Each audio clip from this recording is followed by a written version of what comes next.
மீண்டும் ஒரு புதிய வீடியோவுடன் உங்கள் அனைவருக்கும் ஒரு ஹாய் சொல்லிக்கிறேன். இப்பொழுது வருகிற ஸ்மார்ட் ஃபோனில் எல்லாம் நான் ரிமூவல் பேட்டரி தான் இருக்குது. இது ஏன்? ஆரம்பத்தில் பார்த்திங்கன்னா ரிமூவல் பேட்டரியோடு தானே புதிய ஃபோன்கள்லாம் இன்ட்ரடியூஸ் செய்யப்பட்டது. இப்போது ஏன் இந்த மாதிரி செய்யப்படுவதில்லை? இந்த வீடியோவில் தற்போது ஏன் நான் ரிமூவல் பேட்டரியோடு ஸ்மார்ட் ஃபோன் அறிமுகப்படுத்தப்படுகிறது, ஃபோனில் நான் ரிமூவல் பேட்டரி இருக்கிறது நல்லதா, நான் ரிமூவல் பேட்டரியுடைய ஆயுள் காலம் என்ன, இதெல்லாம் தான் இந்த வீடியோவில் பார்க்க இருக்கிறோம். அதுக்கு முன்னாடி இந்த சேனலை இது வரைக்கும் நீங்கள் சப்ஸ்கிரைப் பண்ணாமல் இருந்தீங்கன்னா சப்ஸ்கிரைப் பண்ணுங்கள், பக்கத்தில் இருக்கிற பெல் பட்டனையும் அழுத்திடுங்க. ஏன் நான் ரிமூவல் பேட்டரியோடு ஸ்மார்ட் ஃபோன் அறிமுகப்படுத்தப்படுகிறது? ஸோ இதுக்கு 3 காரணம் இருக்குங்க. ஒன்று ஸ்லிம் டிசைன்.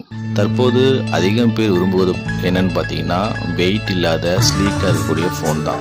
ஸோ இது நான் ரிமூவல் பேட்டரியில் சாத்தியமாகுது. எப்படின்னா ரிமூவல் பேட்டரியில் உள்ளது போல் பேக் பேனல் நான் ரிமூவல் பேட்டரியில் கிடையாது.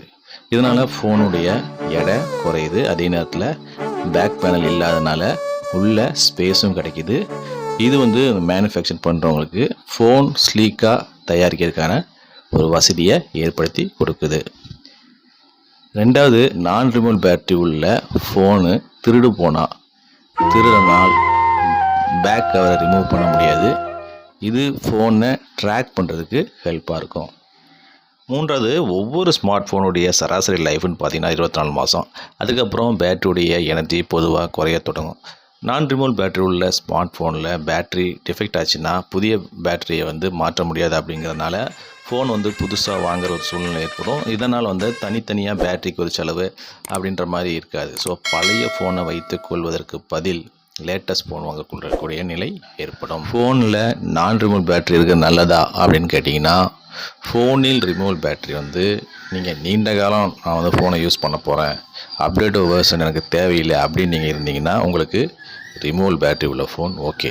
ஸோ அதே நேரத்தில் நீங்கள் ரொம்ப வருஷம் யூஸ் பண்ணி வச்சுருந்தீங்கன்னா, அந்த ரிமூவல் பேட்டரி உள்ள ஃபோன் வச்சுருந்தீங்கன்னா அந்த ஃபோன் ஸ்வெல் ஆகி வெடிப்பது கூட வாய்ப்பு இருக்குது. இது நான் ரிமூவல் பேட்டரி உள்ள ஃபோனை விட ரிமூவல் பேட்டரி உள்ள ஃபோனுக்கு இந்த சான்ஸ் அதிகம்.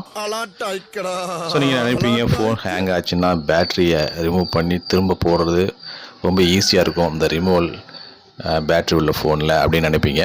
ஸோ இது அட்வான்டேஜ் கிடையாதுங்க, டிஸ்அட்வான்டேஜ் தான். ஏன்னு கேட்டிங்கன்னா இந்த மாதிரி நீங்கள் பண்ணுறது ஃபோனுடைய மதர் போர்டை பாதிக்கக்கூடிய ஒரு விஷயந்தான். மொத்தத்தில் நான் ரிமூவல் பேட்டரி உள்ள ஃபோன் தாங்க சிறந்தது. ஸோ இந்த நான் ரிமூவல் பேட்டரியுடைய ஆயுள் என்ன அப்படின்னு பார்த்தீங்கன்னா, நீங்கள் முறையாக பயன்படுத்தினா சாதாரணமாக 1.5 முதல் அதிகபட்சமாக 3 வருடம் கூட அந்த பேட்டரியுடைய லைஃப் இருக்கும். குறிப்பாக பேட்டரியை முறையாக பயன்படுத்துங்க. அதாவது இரவு முழுவதும் சார்ஜ் போடுவது, அதிக நேரம் கேம் விளையாடுவது, இதெல்லாம் பேட்டரியுடைய ஆயுளை பாதிக்கக்கூடியது. ஸோ இந்த வீடியோ பிடிச்சிருக்குன்னு நினைக்கிறேன். பிடிச்சிருந்தால் லைக் பண்ணுங்கள், சேனலை சப்ஸ்கிரைப் பண்ணாதுங்க, சப்ஸ்கிரைப் பண்ணுங்கள். மீண்டும் நல்ல ஒரு வீடியோ சந்திக்கலாம். நன்றி, வணக்கம்.